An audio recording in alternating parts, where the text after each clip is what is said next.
Hello everyone, welcome back to another episode of r/Entitled Parents.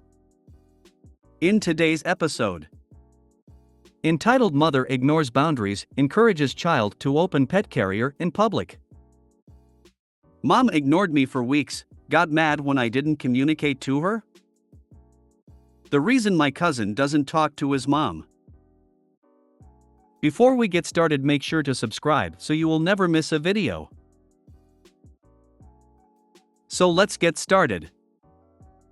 Entitled mother ignores boundaries, encourages child to open pet carrier in public. This happened just now.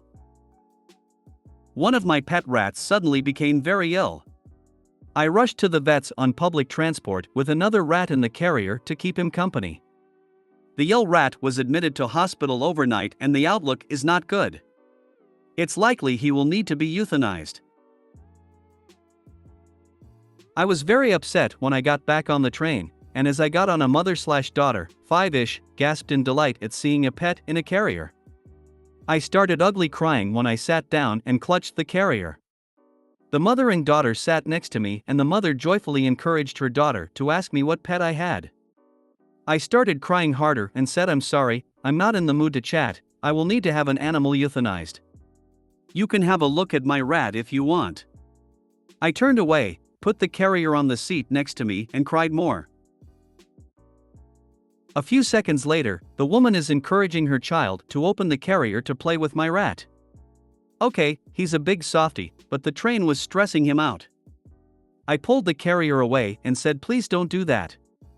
The woman pulls her daughter back and says loudly and passive-aggressively, "Wasn't that lady rude?"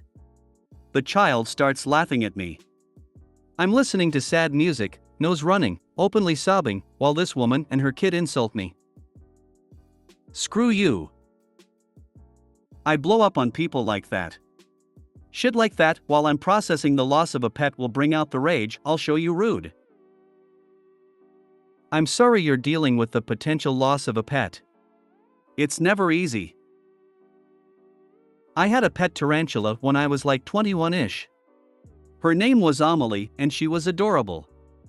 She liked her hamster ball, she'd scuttle around the apartment in it, and occasionally I'd go on walks with her in her hamster ball and just pick up crickets and such for her.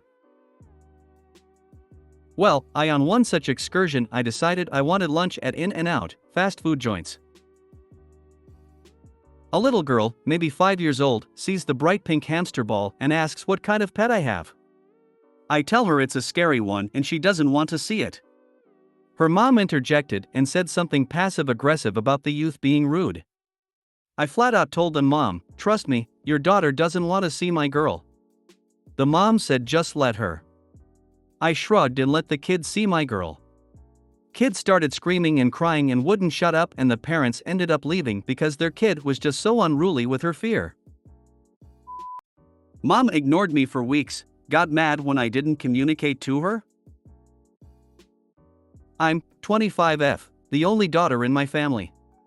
I recently started a new relationship with someone who makes me feel safe and appreciated. This means that I am spending more time outside of the house and occasionally staying over at their place. Growing up, my parents have always been overprotective, helicoptery, and would make me stay home to take care of my toddler brother after school. As a result, I missed out on a lot of high school experiences. I've always felt a little behind socially and in life because of this. I was never allowed to date, even in my early 20s, but I stopped listening to them at this point, and my parents always judged my friends/families for allowing their daughters to have boyfriends or dress a certain way. I'm a grown adult. I work full-time, go to school part-time, and am preparing to continue my education next year and move far, far away. Neither of my parents really care to be involved in what is going on with my life. There is never a stream of communication via text or call.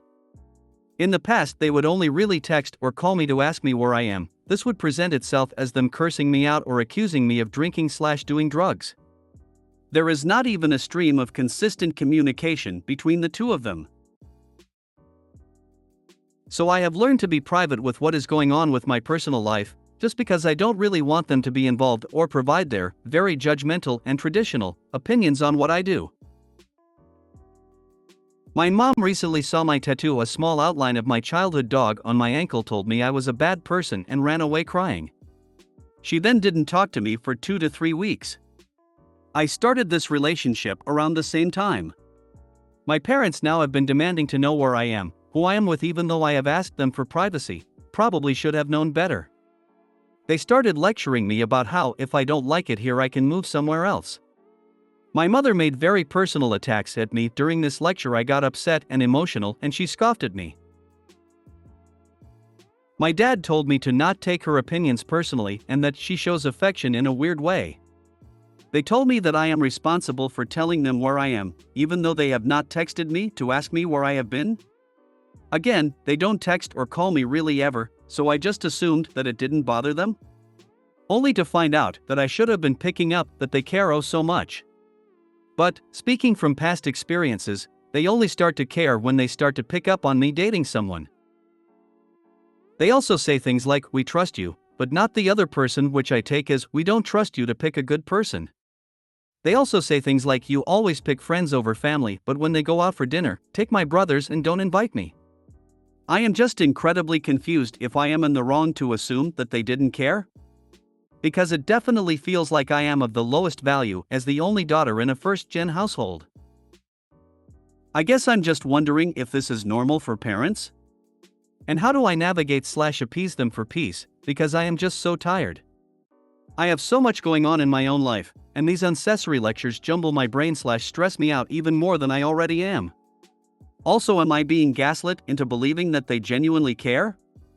Because I feel cognitive dissonance creeping up on me. Anyway, I am just incredibly tired of not feeling seen as a competent individual in their eyes. It seems this sort of parenting is prevalent in many cultures, but it isn't the norm in Western culture. You are going through what most young women do in their teens, spreading your wings, testing the boundaries, dating, hanging out away from home, feeling your parents are way too intrusive, and recognizing you deserve more from them than they may be capable of giving you emotionally. You are just doing all this much later. But that's okay, because you are doing it. As you say, you are moving away to continue your education next year, so the easiest path is to keep your head down as much as possible, try to ignore the things that do or say that hurt you, keep saving hard for your big move, and make sure you have all your ducks in a row for when that time comes: birth certificate and other important paperwork, your own bank account they don't have access to, etc., so you will be fully ready to start your new life. Keep your eye on the prize and count off each day as one step closer to freedom. Good luck. They only care when they feel that they are losing control.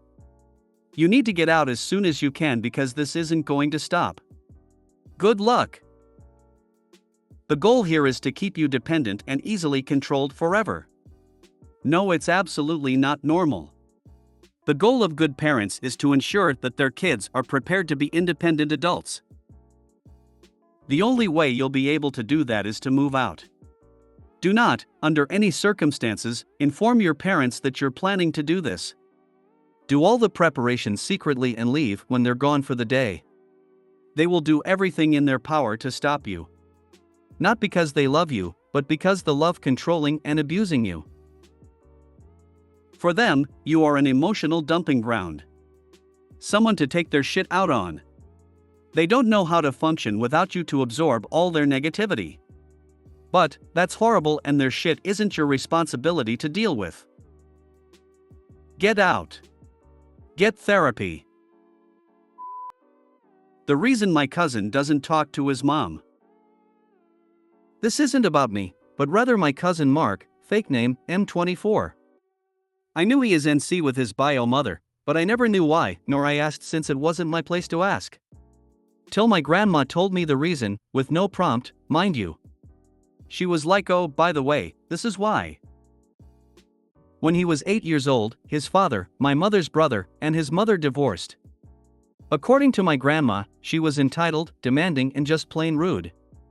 They had shared custody of him, but my cousin hated being with his mom, since she would spend her time with him complaining about his father. Then she married again, to a man that had a daughter, 8 at the time, from a previous marriage, and things got worse, since her mother would completely ignore him in favor of her new daughter. And here is the reason he now doesn't talk to her: they would go to trips to Disneyland without him. They would leave him home alone, with a babysitter, and then when they were back, the stepsister would rub on his face about the trip. And this didn't happen once, but over 4 times from the ages of 10 to 14. At 16 he moved with his father full-time and went in see with his mother. Wow, what a horrible egg donor doing that to her son. I wonder if she has tried to contact him since. I am so glad that he lives with his father who has treated him well. I hope his egg donor realizes that if she ever needs anything from her son, she is highly likely to be shown the door. I feel your pain, glad you got out now. I'm 59 and just now going NC. If you made it to the end of the video, thanks for watching. Don't forget to like, subscribe and share, and we will see you in the next video.